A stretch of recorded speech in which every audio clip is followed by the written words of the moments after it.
कभी आप शॉपिंग करने जाते हैं, कभी आप मूवी देखने जाते हैं, कभी तो सत्संग में भी जाया करो।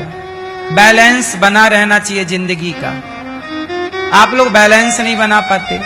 मूवी तो देखते हैं कुछ लोग, पर कथा नहीं सुनते। कथाएं पति पत्नी, कथाएं अकेले नहीं सुननी चाहिए। अकेले सुनो ठीक है, पर कथा दोनों को सुननी चाहिए, क्योंकि कथा सुनने से आपका जीवन तो बदल जाएगा जो सुनेगा, पर जो नहीं सुनेगा वो पहले के जैसा रहेगा। इसलिए दोनों, गृहस्थ में दोनों के लिए बात कही जाती है। इसलिए प्रेम से पति पत्नी जिम्मेदारी से सत्संग करो। अब आप लोग कहते हो हमारे पति तो आते नहीं हैं। कोई बात नहीं, आपके पति इसलिए नहीं आते क्योंकि आपकी सास अपने बेटे को लेके कभी सत्संग में जाती ही नहीं है। ऐसे आपकी बहू आएगी तो वो आपको दोषी ठहराएगी कि हमारा पति हमारे संग इसलिए नहीं जाता क्योंकि आप अपने बच्चों को भी तो नहीं लाते ना, बेटे को नहीं सुनाओगे। कथा की जरूरत ज्यादा पुरुषों को है। कथा की जरूरत ज्यादा किसे है? पुरुषों को। सत्संग की जरूरत ज्यादा किसे है? पुरुषों को। क्यों? क्योंकि स्त्री तो अपने रास्ते ठीक चल रही है। स्त्री में भटकाव कम है, पुरुषों में भटकाव ज्यादा है। इसलिए बिगड़े ज्यादा पुरुष हैं, स्त्रियां नहीं। इसलिए पुरुषों को सत्संग की ज्यादा जरूरत है। और पुरुष कहां से शुरू होगा? आपके पुत्र से।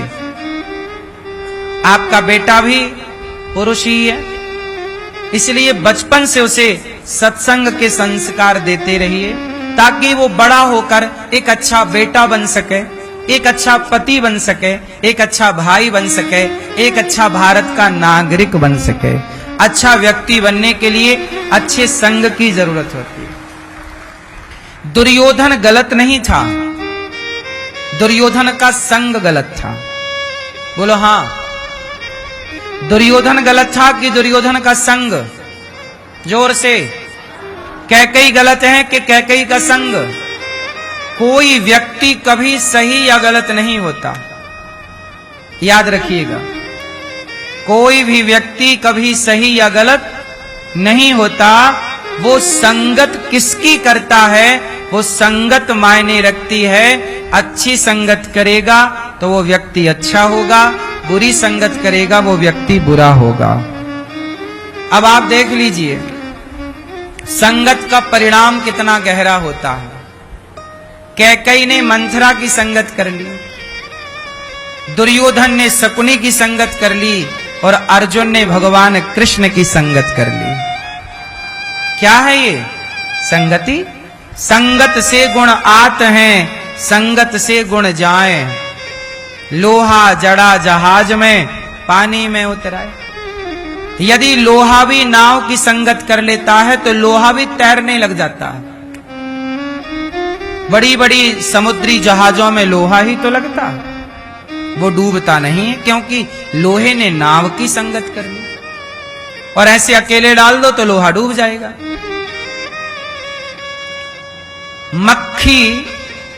मक्खी तो आप सब जानते हैं। एक मक्खी थी, अच्छी खासी अच्छे घर से थी, खाते पीते घर से। कम से कम वो 1-2 ग्राम की रही होगी। खा पी के ना मोटी नहीं हो जाती मक्खी। कुछ मक्खी तो चमकदार होती है, नीली पीली हरी गुलाबी। नहीं, एक तो अपनी देसी मक्खी होती है, सब छोटी सी मक्खी। एक इससे बड़ी साइज की होती है, मक्खा। हाँ या ना? मक्खी का जेठ मक्खा, वो थोड़ा बड़ा होता है, नहीं देखा आपने?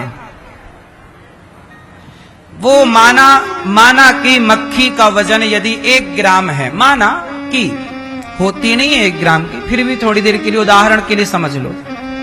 एक मक्खी 1 ग्राम की है, और वो मक्खी यदि जाके सब्जी की दुकान में तराजू में बैठ जाए जहां टमाटर आलू तौले जा रहे हो, तो मक्खी सब्जी वाले की दुकान में जाके तराजू में बैठ जाए तो कोई फर्क नहीं पड़ता।